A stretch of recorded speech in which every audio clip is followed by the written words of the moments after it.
Welcome to another episode of The CEO Story. And I'm so excited for this one.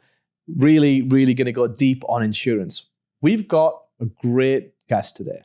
Brandon Trammell is fantastic. He's going to teach us how to use insurance as an asset and totally reframe the way we think about insurance. So Brandon, thank you so much for joining us. How are you doing? Happy to be here, man. Thanks for having me. We're going to drop some great bombs today. I'm really excited about this. I get asked all the time about this. We speak to so many advisors, financial advisors, insurance advisors, and everyone across the board.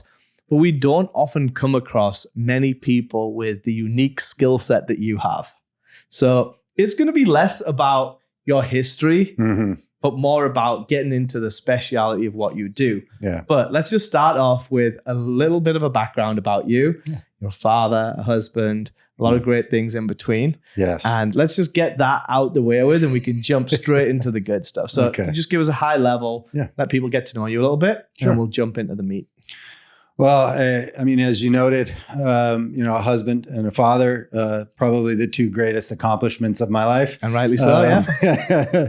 Those little girls are just my dream, man. I tell you, it's one of the most rewarding things I get to do every day. So, and I get to do a lot of rewarding things. So I live in a beautiful place, a world destination, wine country, run my practice in collaboration and partnership with amazing people that are smarter than me and better than me, as we've talked about. That's the best way to be. That's the way to do it. And so, I'm a fortunate guy, and I get to help people to really structure their personal economies in such a way that they get to do what they want to do, and they get to build legacy and positive impact. It's really important, right? It is. Most people don't really understand the difference between being rich and being wealthy and then creating legacy and that future generational step. So we're going to break all that down for you guys right now so that it's going to be really simple in the steps. So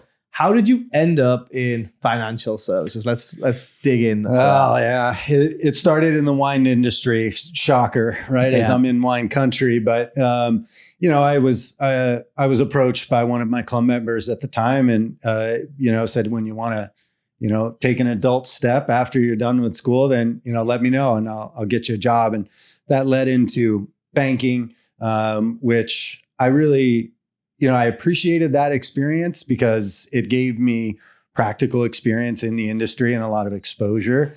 But what I really found through all of that is that the people are what I cared about the most. Okay, relationships, yeah. Serving and supporting them in doing what inspires them, what they need to do.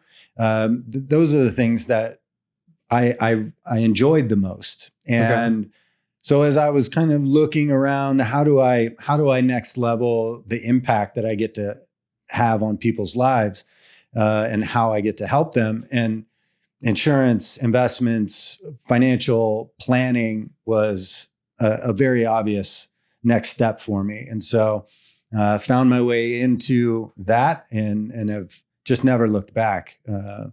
Though I've thought about it, and then I realized, no, this is what I really love doing. I love the people and the way I get to serve them. So you're definitely that type of person. Just from our relationship and getting to know you over the last couple of years, it's people first. Yeah. And that's probably what that club member saw initially, is that you took really good care of him. He recognized an A-team player and someone he then wanted to pay it forward and help and develop, which is exactly what we do now, right? 100%. And then you followed the line. So now let's jump in straight into it, right? Let's get to the goods. Yeah, because this is really the top of the line stuff, right? So I'm personally set up with this type of system for myself. Yeah. So I do want to share that with everyone. I'm not an expert in it. I don't want to pretend to be. So it's great having you on so you can explain it in simple terms to everyone so they can help understand what it is, but more importantly, how they can use it in their day-to-day lives. Sure. So when I generally, before I started doing everything that I'm involved with now with Together CFO and high net worth trust structures, I always thought of insurance as a liability. It's something that I have to pay.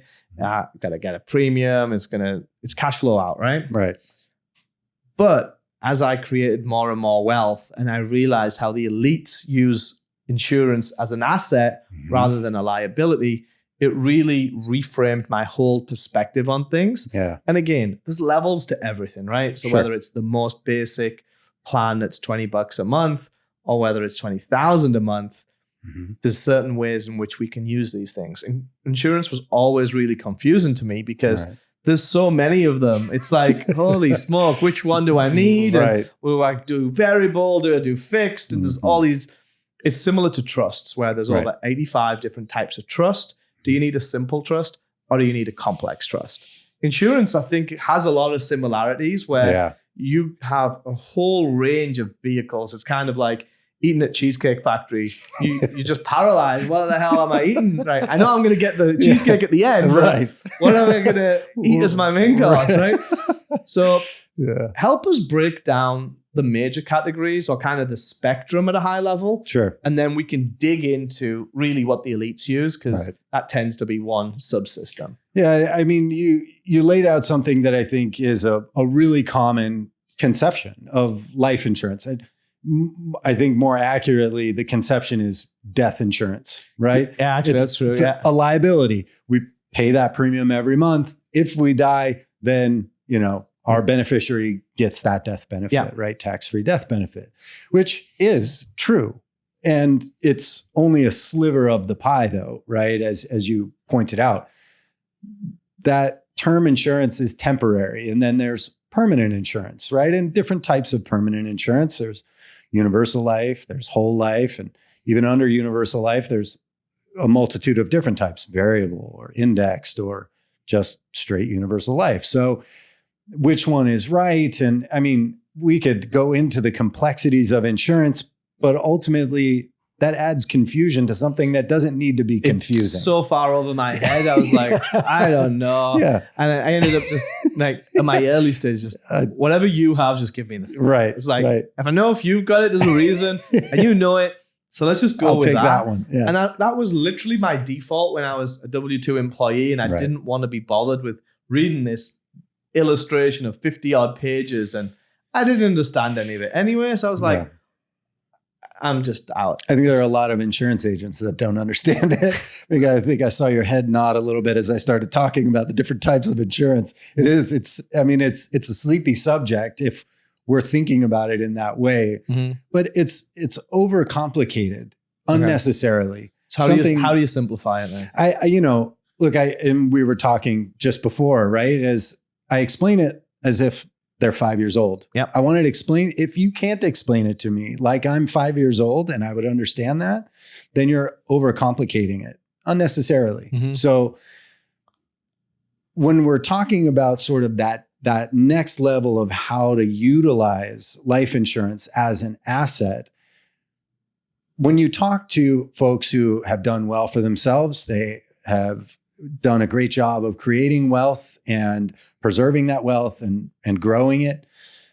What they understand is that leverage is a very important factor for business acquisition, property acquisition, whatever the case might be.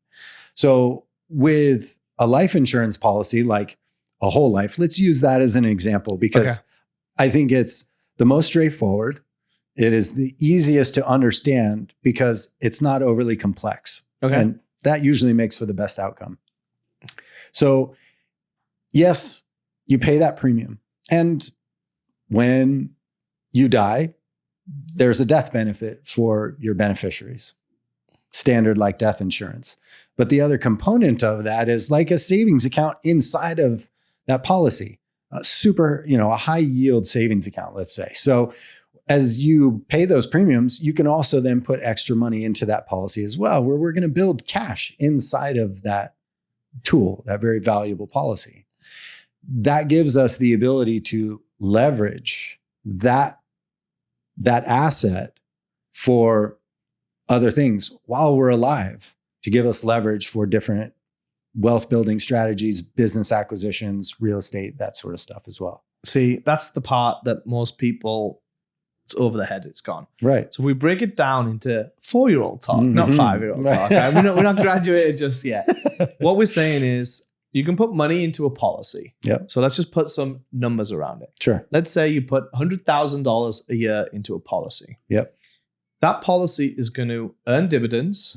So let's just say I'm with Mass Mutual. Right. I'm not plugging anyone, but that's just who I use.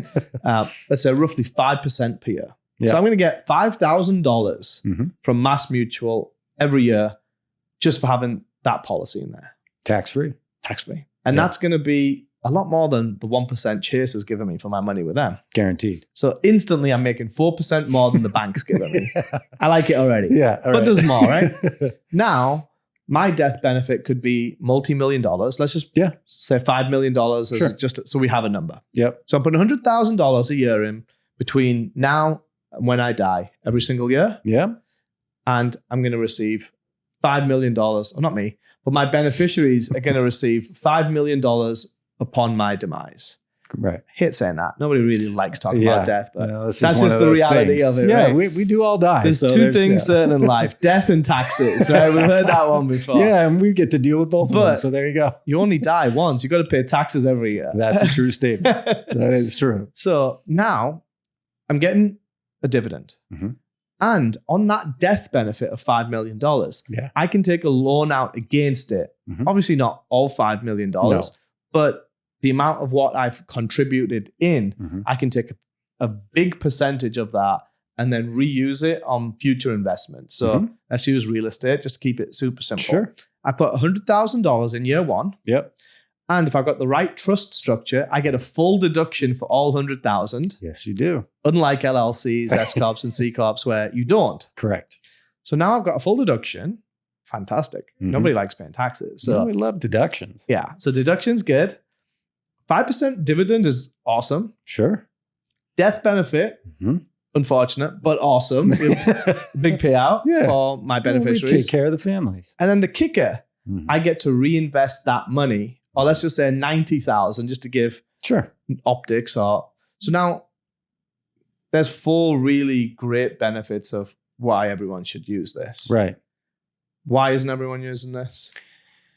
Well, why isn't everybody using a trust structure and private family foundations? They don't have a team that knows how to do it, right? Right. So in the insurance world, let's equate it to trust, seeing as though we talk about that. So we've got a simple living trust, which is 99% of trust to that. Yep. And then it's only the really elite that use the top 1% that use complex trusts. Right. What is kind of the ends of the spectrum in an insurance standpoint or terminology? I mean, and the insurance policy can be owned by either of those trusts. Not owned, but in terms of what would be a starter package of insurance that you'd recommend someone making $50K a year, right? Versus what would someone need that's making $5 million a year, right? Like that's kind of the scale I'm looking at. I think you point out a really important item to consider, and that is that the number of zeros in that policy, in that cash value, is all relative to your personal financial situation. So if you have you make $100,000 a year, you're probably not putting $100,000 a year in premiums towards your policy, of course, right? So you're not going to have that many zeros behind your cash value as it continues to accumulate. But it's all relative. It's all relative in life. Okay. So if you're putting $10,000 a year, let's say, towards that policy, you're still going to earn that 5% dividend. It's just on a lesser amount. It's just a lower amount. Okay. But that lower amount is relative to your life, your circumstances, your needs. Okay. So if I'm understanding it right, then it's not a difference in the tool. It's just how much you fund in the tool. So Correct. It's not the car that's different. It's the amount of fuel that you pumped into the car. Yeah, jet fuel versus regular octane, right? Got it. Okay. Exactly. So there's no barrier to entry in this example. I think you used whole life versus variable life. No. Anyone can have a whole life policy. I mean, as long as you can qualify, right? We qualify for insurance with our health, not our wealth. Okay. Right. Perfect. So we do have to qualify for those policies. But assuming that we're all healthy, there's no barrier to entry. It's all relative to, what your assets and income are. Super valuable because to work with me, you've got to be paying at least $200,000 a year in taxes. Right. just to even have a conversation with me. Right. So that eliminates 99% of people. Right. And it's only the remaining top 1% that maybe qualify. Who knows? But it's worth a conversation. Whereas in your world, you can literally help anyone. Sure. Regardless of if it's 50K a year or 50 million a year. Correct. All right. That's really important to know. So it is. In the trust, I know firsthand, obviously I'm set up this way, that I get the deductions and I can also MEC policies. Can you talk a little bit about what is a MEC? What does it mean? Yeah. And then why can you not do it in an LLC or individually, but you can do it in a trust? So to clarify, you can do it outside of a trust. You can MEC your life insurance policy outside of a trust, but it has tax implications that you don't have if it's inside the trust. So now in your system. This is back to what we're saying. So this specific advanced strategy within insurance is applicable more so to people that have a complex trust structure because they don't then have to worry about the capital gains of the MEC. Funding it at that level. So what is a MEC? Okay, right? Let's start there. So in a life insurance policy, you have certain IRS limits on how much can be put into that policy above and beyond the premium.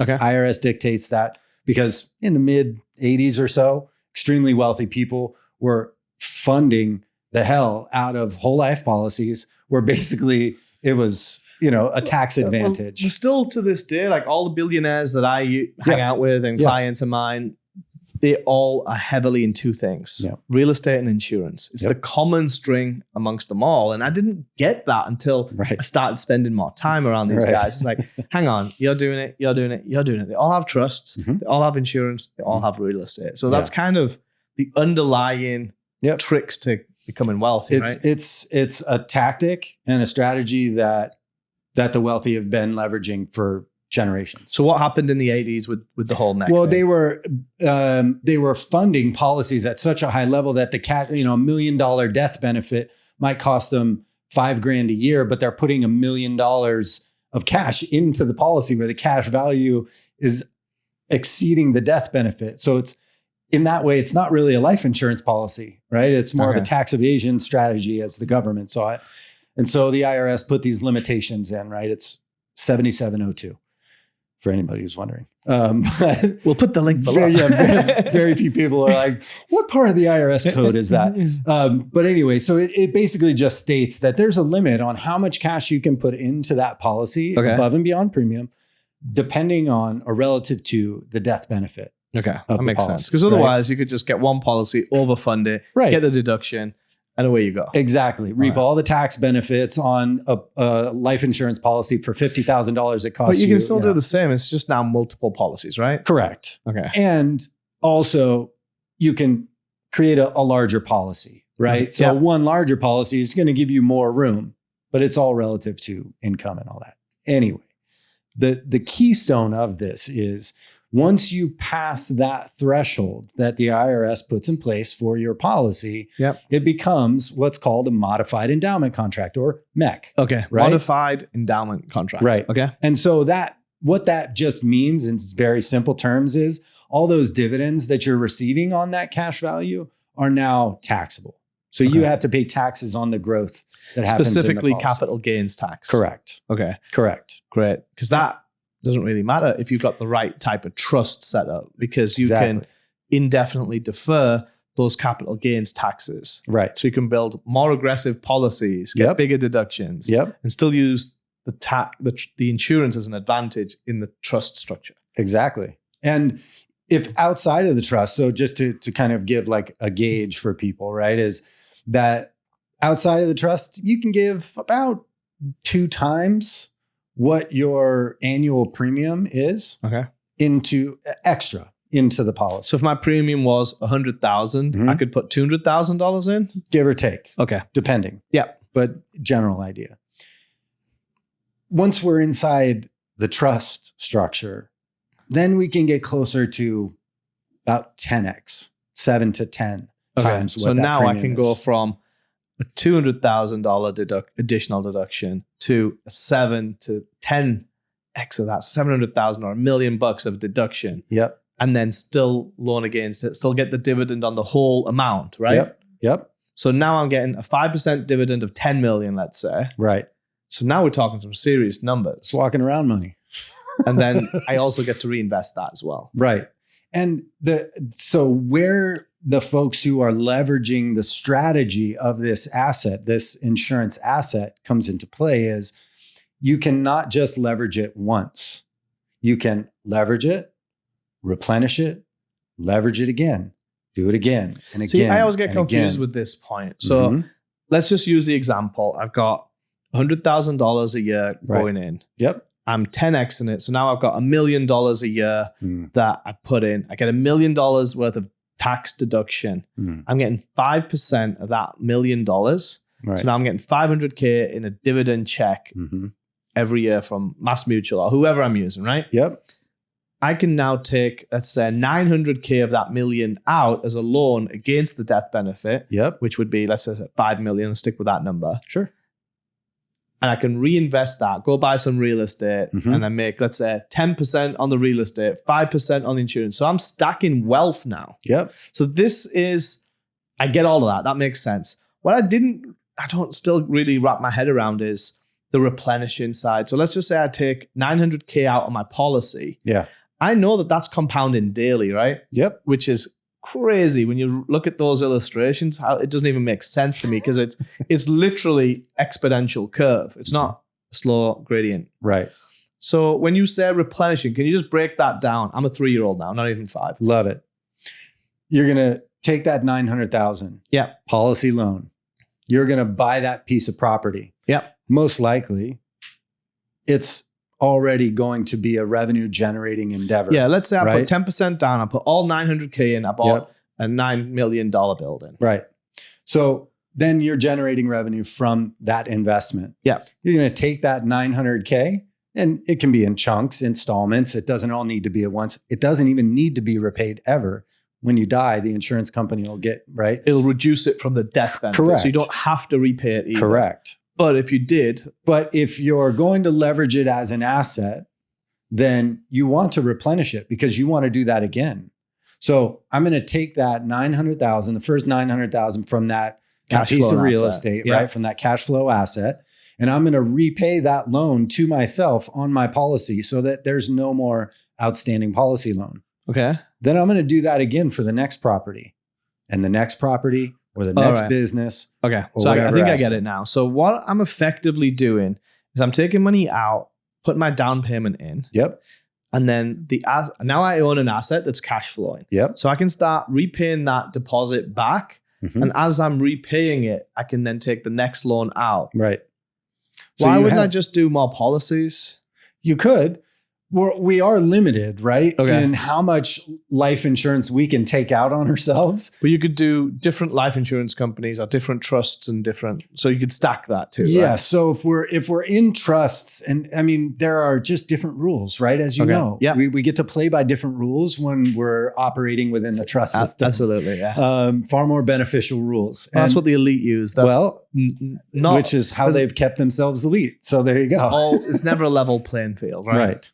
So with that advantage, we're able to leverage it over and over again. So I pay that money back with the cash flow from that asset, which reduces the loan balance, which makes that much more available for me to loan again. Okay. So we're replenishing that on a cycle. I get it. So if I was to take another policy out completely, I would then be obligated to fund it the same amount every year. Right, where you're paying premiums on another policy. So it's better to flux the one that I already have. So I'm not again, depending on the financial situation, but for sure. I'm just trying to digest that bit because it always gets me confused. That last piece of, because in my mind, I would be like, well, I don't need to repay it because it comes straight off the death benefit. So my death benefit in this example was $5 million.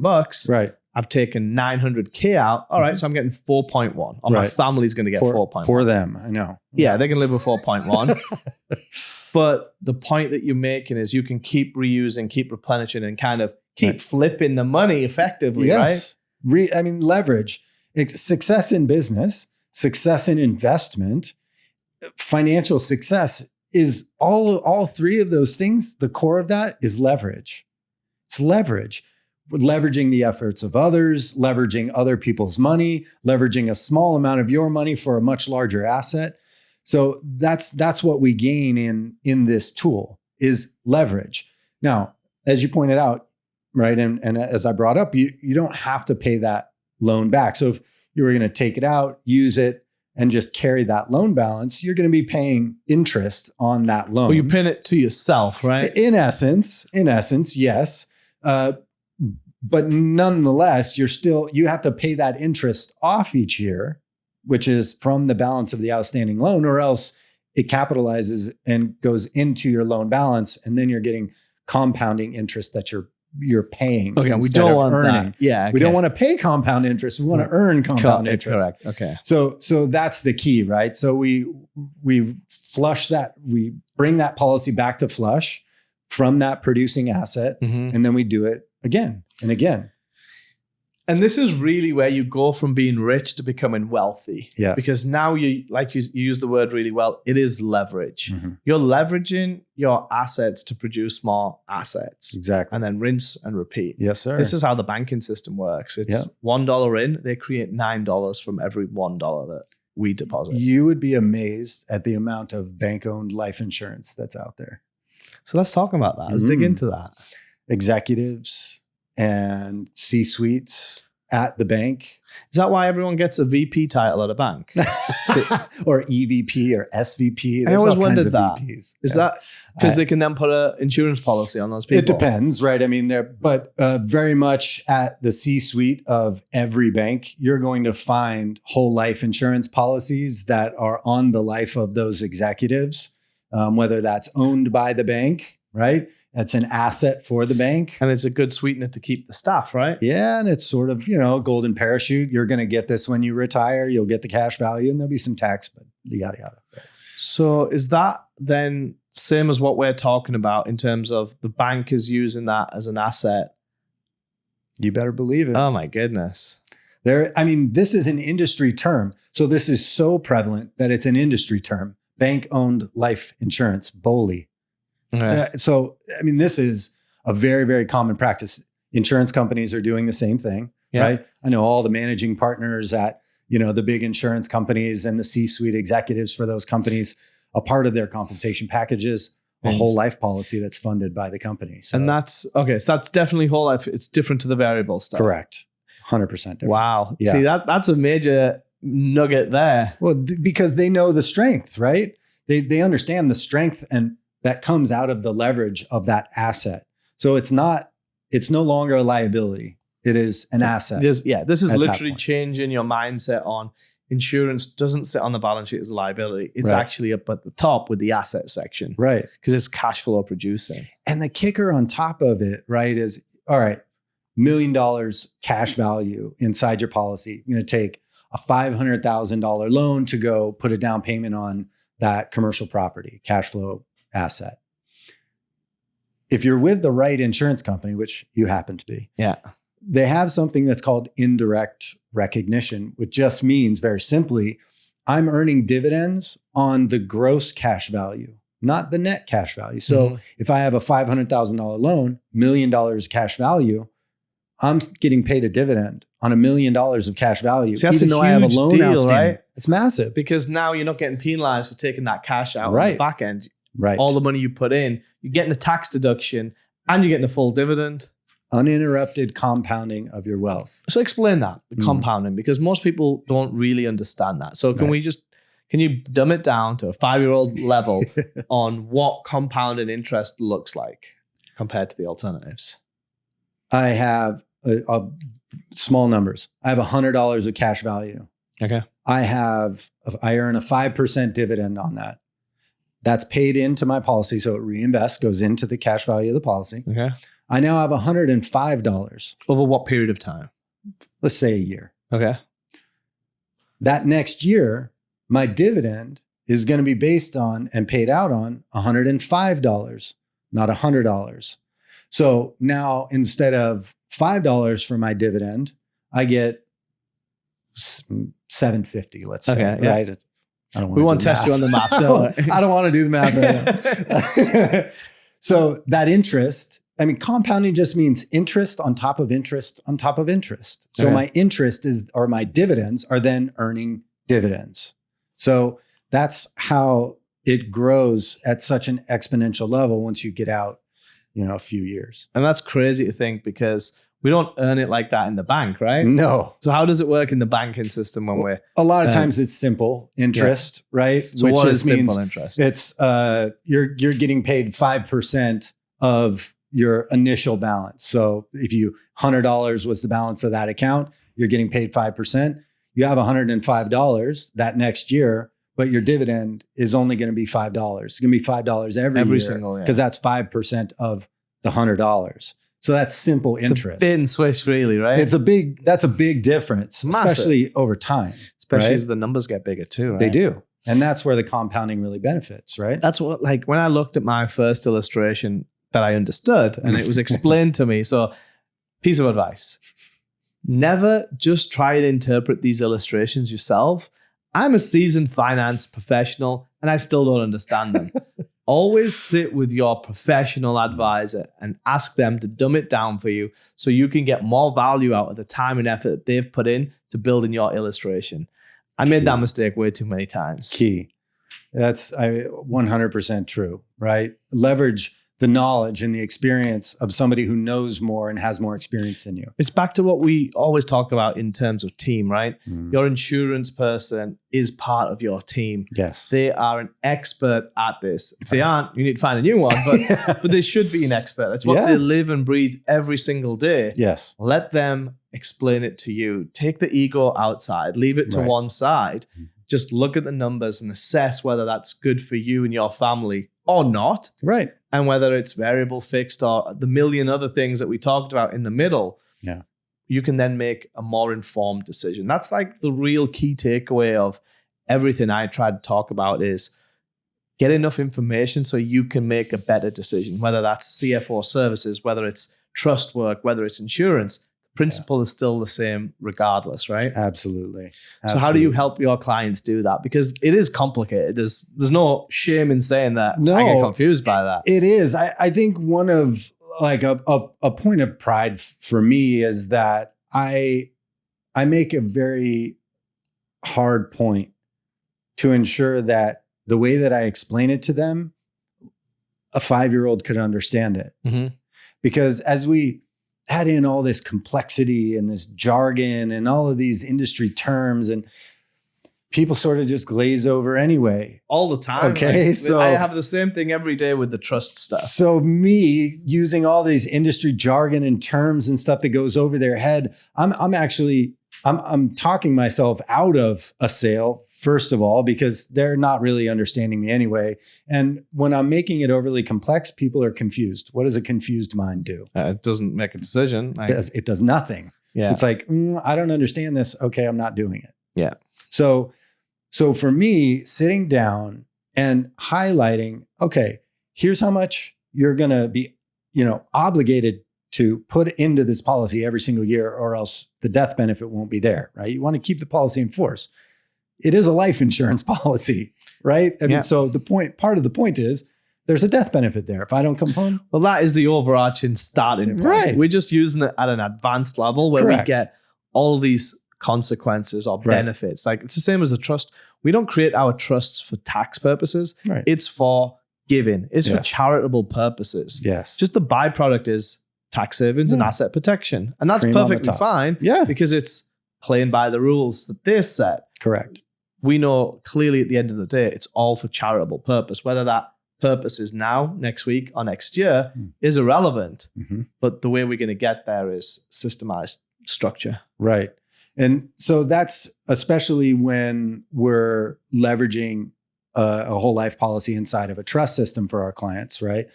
We're using it in such a way that it's extremely simple. You don't need a finance degree to understand. I pay my premium, here it is. The extra amount goes into the cash value.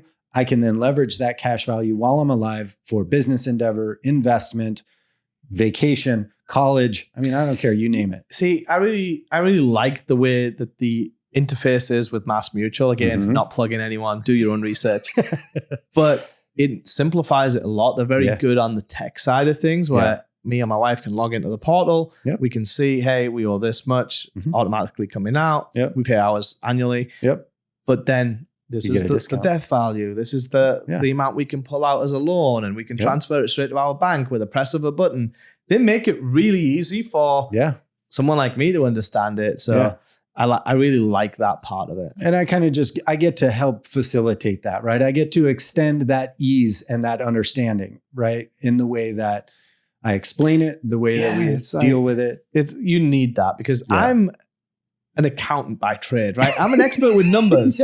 I know how to read numbers, but even this stuff is like, woof. Yeah. It's next level with a lot of the terminology is different. The language is different. So definitely need people like you to help explain it to everyone, not just financial people, but even especially non-financial people. Most people aren't finance people. Yeah, they're not. See, I lose track of that because I'm just in my own little Not bubble. Everybody's an accountant, you know, CFO, right?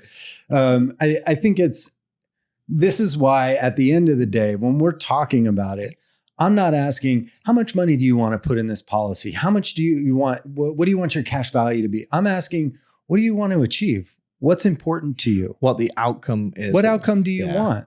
Right? Because if we begin with the end in mind, then I'm going to reverse engineer that policy in such a way that it fits your financial situation and your goal sets. Yeah, because the way I look at it is I can have cash sitting in a bank making me 1%, let's just call it. And making them a ton. Yeah, that is well. I'm trying not to think of that. All right, different show. Sorry. But I can make 5% if it's sat inside an insurance policy. So why wouldn't I just 4x my return just with one move? Let alone the other benefits. Right. And it's that easy. And I think that you asked a question at the top of the show, why isn't everybody using it? Yeah. And what you just said is exactly why. Because it just seems it's too good to be true. This is so easy. I can get a tax-free dividend and I can access that money tax-free. And where's the catch? And there's a death benefit. Yeah. And I just pay this premium. Like, why isn't everybody doing this? Oh, well, there's got to be a catch. Well, everybody is doing it. Right. In the right circles. The people who get it or who have a team that gets it, right, that's helping them to execute these things, they're doing it because it's understood, the value. It's so true, because even when I first got into the high net worth trust world, and it was like, well, why isn't everyone doing this? Honestly, come on. I asked the same way question. Too good. Yeah. But the real answer is the people in the right circles already are and have been for generations and decades. Like you look at the Rothschild family, the Rockefeller family, the Kennedys, the Buffetts, the Gates, all these families have been set up this way for so long. No wonder they have such an unfair advantage on everyone else. And then when you physically see the president or the ex-president of the United States tax returns being leaked and he's paying $750, I think most people are paying more than $750. I pay more than that to have my taxes prepared. There you go. So when a billionaire is paying $750, why are regular people paying more? And the answer really boils down to one thing. It's the team around you. You've outgrown your team. You need to find a team that can deal with a higher net worth type of client. And they're usually in family offices. Now, as we know, $5 million plus a year to run a family office, not everyone can afford that. And even if you can afford that, you still probably wouldn't want to do that for the vast majority of people. So you need to find another solution. The same as insurance, right? Is that not all insurance agents will know how to set up a policy in this manner, right? Because they probably make more commissions the regular way, right? Well, it's, I mean, the more the premiums, the more commissions they make, right? When I sell a larger premium policy or a smaller premium policy, I make a lot more, right? But at the end of the day, you have to be able to understand how to use the policy in this way. And you have to be able to explain it to people in a way that they can understand, that is simple and easy. And not everybody has that ability. Not everybody has that knowledge. And so I think, you know, the problem is that whole life has been used it's been oversold to the wrong people. And so it's caught a lot of bad wind or whatever, the negative press. Okay.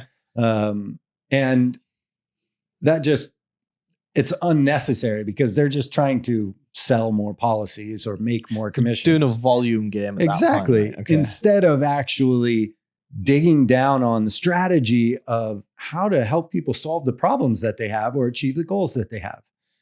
That's been my approach since day one. So it's a value first approach, I think is a really good way to summarize it. It's not about you. It's not about all of these hundreds of tools. It's about the client. Yeah. What does the client need, want, and the outcome? Yes. And then reverse engineering everything to fit that. 100%. Okay. I think that helps a lot. This is how the world's problems are solved. I mean, honestly, what do we want to achieve? Okay, let's begin with that end in mind and let's reverse engineer how to get there. And that's what we do every day. That's awesome. Yeah. I love it. Okay. So let's wrap up. Thank you so much for coming. How can people get in touch with you? What are the best ways for them to do that? You can find me, you go to my website, brandontrammell.com, 2 M's, 2 L's. Yeah. That's a great place. You can follow me on the major socials. I'm on IG and I'm on LinkedIn. And you have your own podcast as well? I do. Yes. Thank you for bringing that up. I'm a bad self-promoter. Yeah. So the Leave It Better podcast with Brandon Trammell. You can find the video version of that on YouTube on channel by the same name. Or perfect. So what we'll do is we'll put all the links for all three of them below: the YouTube podcast, the website, and Brandon's IG. So click the link below, follow Brandon, show him some love because he shared so much with us all. Thank you so much. Thanks for having me, man.